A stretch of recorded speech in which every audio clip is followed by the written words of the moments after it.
ठाकरे सेनेचे खासदार संजय राऊत यांनी एकनाथ शिंदेना मुख्यमंत्री करण्यावरनं जोरदार हल्लाबोल केलेला आहे। तर संजय राऊत नेमकं काय म्हणालेत आपण बघूया।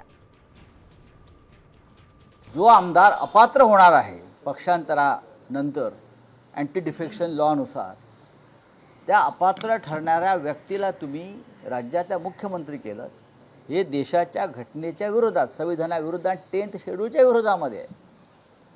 इथेच शेण खाल्लेलं आहे सगळ्यांनी बसून सामुदायिक।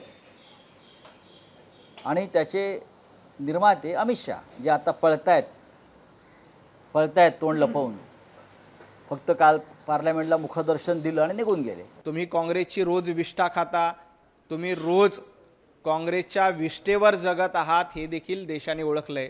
त्यामुळे निवडणूक आयोगाने शेण खाल्लं का आणखी कोणी काय केली तर तुम्ही नेमकं काय करताय?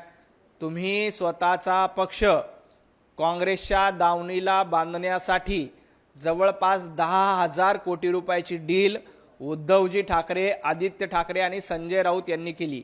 या 10,000 कोटी रुपयाच्या डीलपैकी 2,000 कोटी रुपयाची दलाली ही संजय राऊतांनी खाल्लेली आहे। आपल्या उबाटा पक्षाची पूर्ण काँग्रेसीकरण करण्याचं काम हे संजय राऊत यांनी केलेलं आहे।